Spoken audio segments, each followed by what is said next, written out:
¿Sabía usted que el 67% de la gente que se transporta en esta ciudad lo hace en microbús, solo 8% lo hace en metro y una mucho menor cantidad lo hace en metrobús, según la encuesta Origen-Destino de INEGI, un dato para observar? Soy Francisco Abundis, esto es Opinión Pública. ¿Cómo estás, Viviana? Hola Paco, muy buenas noches. ¿Sabía usted que el 56% de los latinoamericanos tienen perspectivas positivas en el crecimiento de la economía?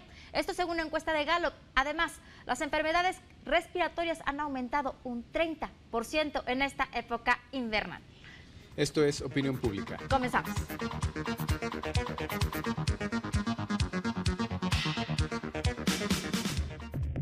América Latina es la región más optimista y positiva sobre sus perspectivas económicas, según una encuesta de la asociación Gallup International. El 43% de los encuestados dice que en el 2008 habrá prosperidad.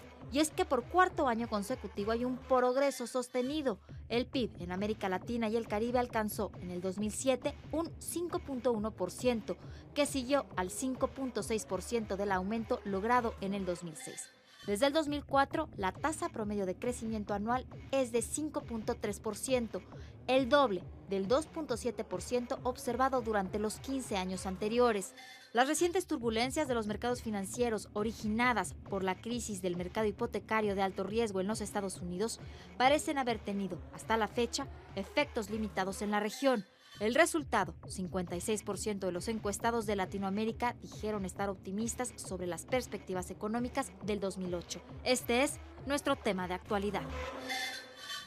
En nuestro dato de actualidad tenemos una información que reveló la semana pasada Gallup Internacional acerca del optimismo que hay en el mundo sobre lo que será 2008. Es muy interesante que América Latina parece ser el continente que presenta mayor optimismo. 53% de los entrevistados, esto fue una encuesta en más de 51 países, 50,000 entrevistas. América Latina, entre todos los países que se entrevistaron, reporta que cree que el 2008 será mejor que 2007 y entre los países más optimistas está Colombia, está Argentina, quienes creen que no solamente su situación económica, sino su situación política va a ser mejor que el año anterior.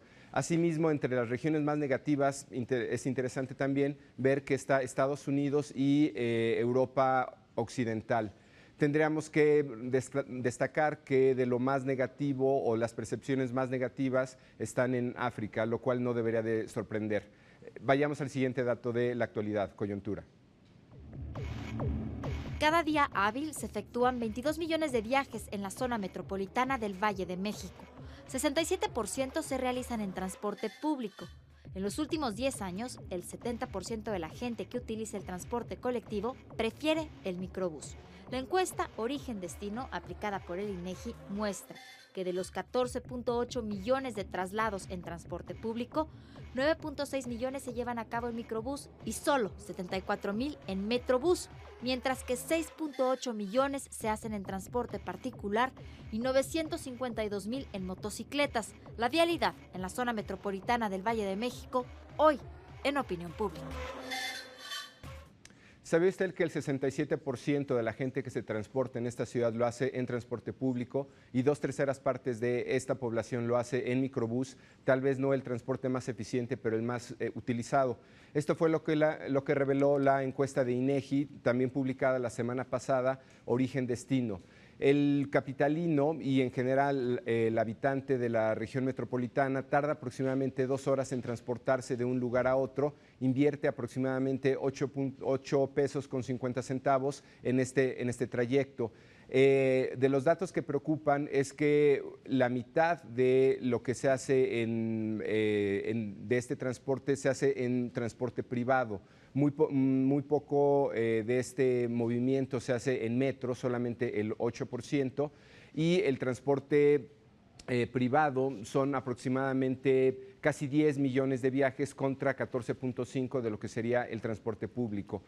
Es un dato a considerar para todo lo que son temas de inversión, tanto en vialidades como en transporte. Sabemos que el gobierno de la ciudad ha puesto mucha atención a estos números. Lo que no sabemos todavía es cuáles son sus planes de inversión para los siguientes años. Sin duda, lo que más nos convendría como ciudadanos, dado cómo han aumentado los tiempos que pasamos en las calles, yendo de un lugar a otro, y cómo se ha reducido la velocidad a la que viajamos, nos convendría más utilizar un transporte público, pero claro, este tendrá que ser de calidad. Esto fue La Coyuntura, datos de actualidad en opinión pública. Regresamos.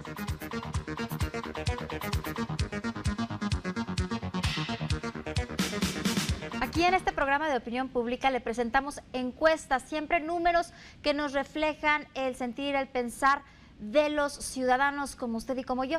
Pero ¿sabe usted cómo se obtienen estos números? Son muy difíciles y precisamente ya se encuentra con nosotros nuestro amigo Andrés López de Millward Brown, muchísimas gracias, quien preparó precisamente un estudio de cuál es el trabajo de los encuestadores para lograr estos números y cómo lo hacen y cuáles son los resultados. Así es. Bueno, voy a contar un poco el trabajo, cómo se pensó, cómo nació. Nació como una idea bastante loca porque en la industria de la producción de encuestas, quien la recoge y quien es la base de todo son los encuestadores. Sin embargo, es un trabajo bastante poco reconocido y bastante oculto. Es decir, pues, se la conoce cuando llega a la casa, pero como que socialmente está poco reconocido. Entonces la idea surgió como hacer un poco, no solamente conocer lo que hacen los encuestadores, darlos a conocer, sino había algo de reconocimiento de un trabajo que está socialmente poco valorado, ¿no? Andrés, hiciste un programa, un reportaje acerca de esto. Si quieres, vamos a verlo, regresando lo comentamos. Muy bien. Vamos a verlo.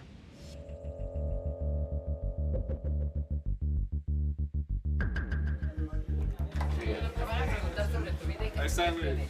¿Qué crees, güey? Buenos días, buenos días. Sí. Buenas tardes, sí. Buenos días. Buenos días, señor. Buenos días. Buenos días.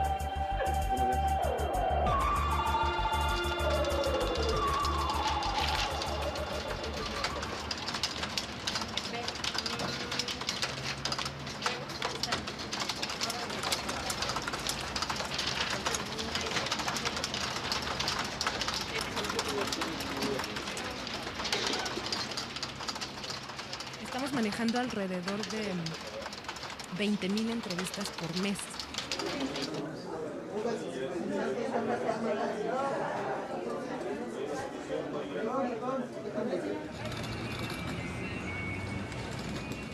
¿Qué te haces para llegar al trabajo?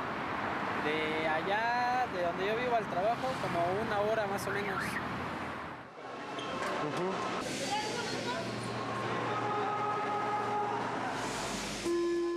Pues es que depende de donde te manden, porque hay veces que ahorras porque te toca en el distrito, nada más te gastas 2 pesos, como puedes gastarte al otro día 30 pesos en puros pasajes. ¿Y cuánto tiempo inviertes de tu casa a la oficina? 1 hora y media. ¿Y de la oficina al punto de trabajo? Dependiendo de dónde vayamos. O como ahorita nos vamos a hacer como media hora, en otras ocasiones si vamos muy lejos, 1 hora, hasta hora y media podemos hacernos en llegar a una JEP. Media hora me arreglo, a las 8 salgo de tu casa y hace cuenta, ya tomo el micro y voy hacia el fabuloso San Antonio y distribuidor de San Antonio, que está un desastre, no se puede pasar, entonces es un relajo, son 2 horas para llegar aquí. Ah, mira, de aquí salgo a la avenida, la que les decía, la Floresta, ¿no? De ahí tomo un pecero que me lleva al metro Santa Marta, y de ahí tomo el férreo, el férreo me lleva a Pantitlán, y ya de Pantitlán el metro en la línea 9 y ya me bajo en Chilpancingo. Estos encuestadores tienen que tocar 15 puertas antes de que le abran una. Y una vez que les han permitido realizar esta encuesta, únicamente el 10% termina de hacerla. ¿Por qué? Bueno, es muy difícil, ¿no? Ten en cuenta que un encuestador es uno de los pocos trabajos que te está pidiendo algo, que es tu opinión, a cambio de nada. Es decir, un vendedor de seguros te está vendiendo algo, un seguro, pero el encuestador llega a tu casa, irrumpe en tu vida privada y ¿por qué le vas a responder? ¿qué ganas con eso, ¿no? Puedes ganar a largo plazo en cuanto a productos, mejoras, pero así de manera inmediata, pues es un trabajo que requiere mucho arte de que la gente te pueda responder y convencerle en ese momento. Se juega todo en segundos, ¿no? Y finalmente las cifras que se arrojan son para ver cuáles son las necesidades de la ciudadanía. Sí, así es. Muchísimas gracias por esta entrega. Te veo la próxima semana. ¿Qué nos vas a presentar la próxima semana? La próxima semana voy a hablar de los encuestadores un poco como personas, ¿no? Gente que tiene sus aspiraciones, sus deseos, son personas al fin y al cabo, ¿no? Aunque no se les reconozca mucho. Andrés López, vicepresidente de Estudios Cualitativos de Millward Brown, muchísimas gracias por haber estado aquí con nosotros. Gracias a vosotros. Hoy en la salud, ¿qué tiene que ver la contaminación con los problemas respiratorios? Se los va a responder el doctor Gabriel Tona. Él es otorrinolaringólogo. Muchísimas gracias, Gabriel, por estar aquí con nosotros. Gracias por la invitación. Tengo aquí los resultados que el INER elaboró un estudio en donde se dice que en invierno incrementaron las enfermedades respiratorias un 30%, esto por las condiciones atmosféricas, concretamente los altos índices de azufre. Pero no solamente es el azufre, sino también estamos hablando del ozono y de partículas que están por ahí fluctuando, las que afectan las vías respiratorias. ¿Cómo nos afectan y dónde atacan? Bueno, la contaminación en general en México en específico, por las condiciones topográficas, climatológicas, el principal problema que tenemos es con el ozono y con las partículas suspendidas, esto es polvo, hollín, cenizas, todo lo que hay en la ciudad, y en específico estas son las principales que afectan la vía respiratoria. Una vez que las aspiras, ¿cómo te afectan? Bueno, directamente pueden ser irritantes a la vía respiratoria, afectan las células del tracto respiratorio. El tracto respiratorio tiene un mecanismo muy delicado y muy efectivo de unas cilios, se llaman, en las células que transportan todo el moco. Esto hace que controle también la temperatura, la humedad del aire que respiramos. Si este mecanismo o todas estas situaciones se alteran, como sucede con la contaminación o con el clima frío, entonces se provoca un ambiente propicio para que se desarrolle una infección. ¿Y qué consecuencias puedes tener? ¿Cuáles son las más alarmantes? Bueno, si nosotros tenemos esas condiciones que mencionamos, podemos desarrollar infecciones que pueden ir desde una simple gripa o un resfriado, como todos conocemos, hasta propiamente ya una sinusitis famosa. De hecho, 30 millones de personas aproximadamente en el mundo cada año tienen problemas de sinusitis ya serios como consecuencia de la contaminación, ¿no? O sea, si le llega a doler la cabeza y no sabe lo que es, constantemente sentimos constipados aquí los senos y es precisamente que estamos propensos a tener una sinusitis o ya la tenemos. Ahora, ¿qué necesitas hacer si tienes este problema, una sinusitis crónica? Bueno, el síntoma más frecuente como causa directa de contaminación en la población en general es la tos. La sinusitis obviamente se va a manifestar con dolor de cabeza, que ya mencionaste, mucho congestión, moco, fiebre al principio. Si estos síntomas duran más de ya unos 7 días o ya más de una semana, es importante ya hacer una revisión y no nada más automedicarse como la gran mayoría lo hacemos, ¿no? Hay que hacer una revisión pues más bien especializada, ¿no? Lo peor que pueden hacer es ir a tomarse radiografías o hacer cosas que a lo mejor al final de cuentas resultan en un gasto inútil, ¿no? Ahora, Gabriel, vivimos en el Valle de México, tú y yo, muchas de las personas que nos están viendo. ¿Qué podemos hacer? Estamos expuestos a esta contaminación, precisamente en estas épocas del año incrementa la contaminación, incrementan las posibilidades de que podamos tener algún problema de sinusitis, algún problema en las vías respiratorias. ¿Cómo podemos prevenirlo? ¿Qué hacer? Bueno, obviamente es difícil cambiar las cuestiones propias de nuestra ciudad, pero dentro de los estudios que se han hecho está muy bien demostrado que el ozono, por ejemplo, que es el contaminante más problemático que tenemos, cuando estamos intramuros, dentro de una habitación, casa, las concentraciones de ozono son 5 veces menores dentro que fuera en el exterior. Entonces es importante, si hay un día o es una época con mucha contaminación, no realizar actividad física, por ejemplo, en el exterior, hacerlo todo dentro, evitar a los niños, por ejemplo, que son o gente de edad avanzada o mayor de 65 años, exponerlos al ambiente externo, porque pues por otras situaciones son más propensos a desarrollar estas infecciones respiratorias. Entonces sería eso, obviamente el consumo de alimentos con antioxidantes, ¿no? Frutas, verduras, evitar cambios de temperatura. ¿Mito o realidad?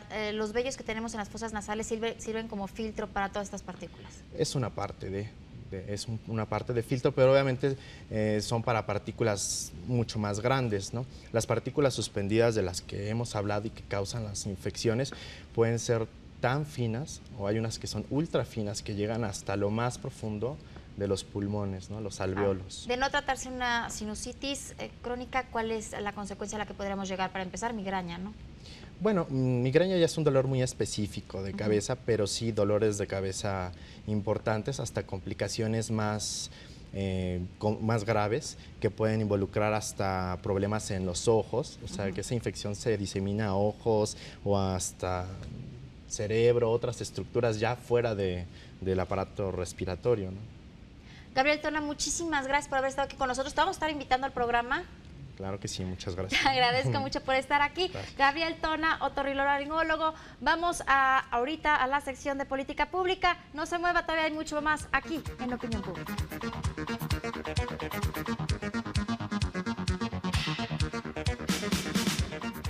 ¿Cuáles son los líderes más populares en América Latina?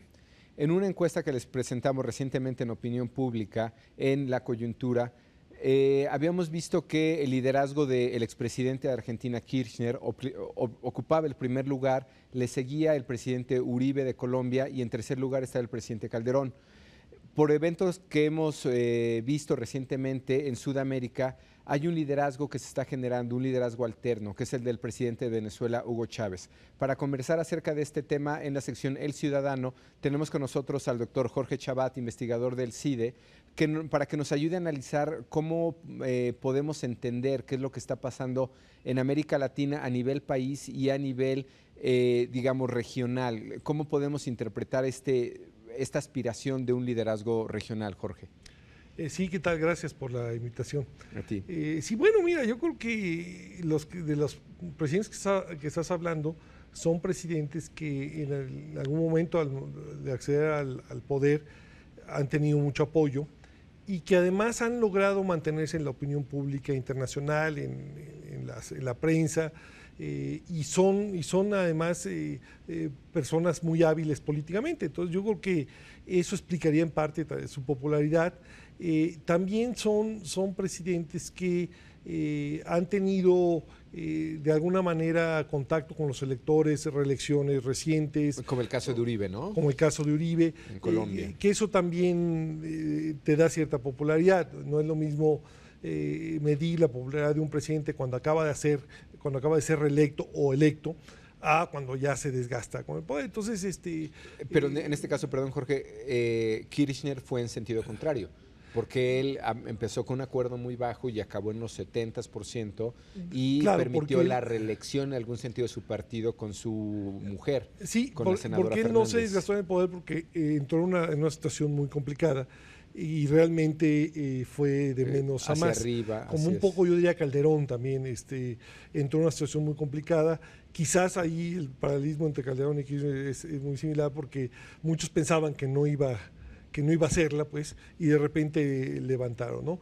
Pero normalmente la curva suele ser que cuando ganan por cierto margen tienen una popularidad y luego empiezan a disminuir. El desgaste normal del poder. Eso es el desgaste normal, pero ciertamente en estos, yo diría que los dos casos, el de Calderón y Kirchner, más bien fue en sentido contrario. No se tenga cifras de Lula. Lula también me da la impresión de que ha venido De ese me gustaría que bajando, lo comentáramos, ¿no? para un siguiente programa. Ok. El tema ahora sería Chávez, ¿cómo podemos interpretar? Digo, porque a mí me pareció muy impresionante que a partir del...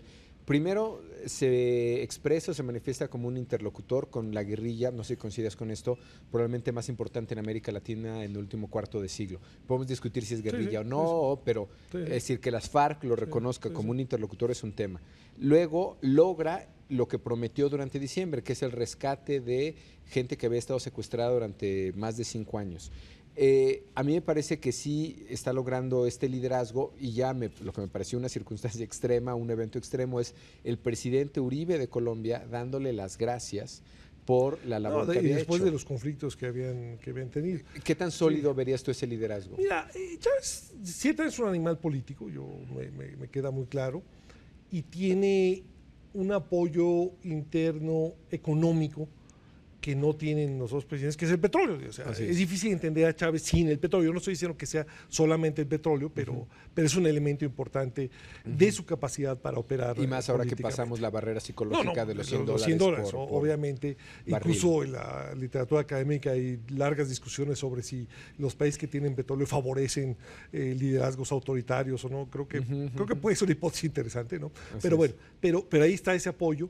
Y él es muy hábil políticamente, ¿no? Ciertamente es muy hábil y logró convertirse en interlocutor de las FARC y vender a Uribe pues esta capacidad de negociación con las FARC, de algo que el gobierno colombiano no ha podido hacer, que es rescatar a estas personas de la guerrilla o como quieran llamarlo. Yo tengo una opinión no muy positiva de las FARC, porque creo que lo que están haciendo ya no es exactamente guerrilla, es otra cosa, ¿no? Narco o secuestro, en fin. Pero ciertamente logró vender eso, ¿no? Y se hace de alguna manera también un personaje indispensable, con el cual pues a Uribe no le conviene pelearse, porque si de repente te puede sacar. Y que estoy ahí seguro que surgió rehenes, de un diagnóstico de opinión. Es decir, la forma en que se expresa ante la opinión pública tuvo que ver con mejor agradécele que días antes habíamos visto que habían no ganas nada. Pero, claro, a mí lo que más me sorprende de Chávez es que ande con Naomi Campbell, pero bueno, es eso habrá que medirlo. Eso habrá que medirlo de otra forma, ¿no? Eso es quizás lo más sorprendente de Hugo Chávez. Pero no, claramente es un tipo hábil, después incluso de la derrota que tuvo en el referéndum hace un mes. Parcial estuvo en el límite, ¿no? Pero perdió finalmente, cual, sí. aunque ya sacó el tema otra vez de la reelección. Pues, claro, y además dijo que no era definitiva, dijo, pues, claro, perdemos por ahora, ¿no? Obviamente, pues Chávez va a estar ahí tratando de quedarse en el poder lo más que pueda. Pero sí, yo creo que es interesante. Ahora, habría que ver eventualmente cómo es percibido Chávez fuera de Venezuela, sobre todo en Colombia. Yo creo que eso también sería una medición interesante. Pero sí, no digo, de que es un animal político no tengo... Claro, digamos, Chávez dentro de Venezuela se percibe con el 60%, ¿no? Lula un poco más bajo, y otra figura importante en la izquierda sería la presidenta de Chile, Bachelet. Sí. Te quisiera comprometer a una segunda entrega, ¿no? Para la siguiente semana, para analizar, ya no digamos el liderazgo a nivel América Latina, el liderazgo de la izquierda, porque tenemos finalmente Uruguay, tenemos Argentina, tenemos Chile, de las izquierdas, de las izquierdas, y bueno, y la izquierda por antonomasia en América Latina, Cuba, ¿no? Que yo creo que va a ser un tema de este año también. O de quién sabe, ¿no? Pero bueno, no por sé lo menos este año cumple 50 años la Revolución Cubana. Exacto. Y eso sí va a ser un acontecimiento, pero bueno, sin duda Cuba es un tema, ¿no? Y seguirá siendo. Perfecto, Jorge, regresamos, claro, sí. Dejamos pendiente el tema. Esto es El Ciudadano en Opinión Pública, el liderazgo en América Latina, que podemos esperar con liderazgos alternos, en este caso, el caso del presidente de Venezuela, Chávez, qué es lo que puede pasar con las izquierdas en el resto de América, para un siguiente programa. Regresamos a Opinión Pública.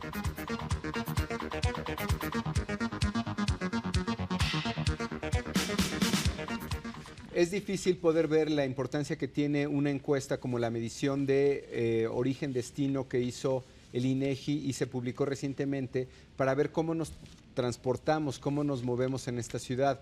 Que 2/3 partes de los capitalinos nos estemos moviendo con un transporte que no es realmente lo más eficiente, como el microbús, y no necesariamente lo más barato y no necesariamente el mejor servicio, es todo un tema de análisis. Que solamente el 8% se mueva en un sistema de transporte público como el metro, que es de lo más eficiente, de lo más sustentable en términos ecológicos, yo creo que es todo un tema de análisis, Viviana. Así es, Paco, sobre todo las personas que vivimos en el Valle de México estamos escogiendo el medio de transporte más caótico, el que se para donde se quiere, el que no tiene unas reglas, bueno, tiene unas reglas específicas, pero no se siguen. Y finalmente es increíble ver cómo en el Estado de México, cuando ya se tiene que hacer algo metropolitano, incluyendo Estado de México, Ciudad de México, no hay un metro, no hay un sistema colectivo metro como tal. Así es. Creemos que son de los datos fundamentales que nos pueden servir como ciudadanos, como gobiernos, para planear mejor. Ahora, en otro tema, en lo que se refiere al liderazgo en América Latina, como analizamos en la sección del Ciudadano, vimos que si bien hay poca claridad en quién puede ocupar un liderazgo a nivel regional, seguiremos hablando de Hugo Chávez y nos queda para rato, Viviana. Sin lugar a dudas, Hugo Chávez, como ya lo decíamos la semana pasada, será tema de todo el año. Así es. Además de esto, también fue interesante ver, hablamos mucho de datos, hablamos mucho de encuestas, pero conocer lo difícil que es obtener estos datos y estos números es importante para todas las personas que nos están viendo, saber cuál es el trabajo de un encuestador, el trabajo de una persona que hace estudios de mercado. Así es, y el valor que tiene como información la primera entrega de una serie que tendremos con nuestros colegas de Milgar Brown. Así es, Paco, esto fue Opinión Pública. Muchas gracias por habernos acompañado. Recuerde, estamos aquí todos los domingos, 6 de la tarde, con los números de las encuestas más recientes y más importantes a nivel mundial. Muchísimas gracias, que la pase bien, Paco. Que estés bien, Viviana. Hasta luego, hasta la semana que viene.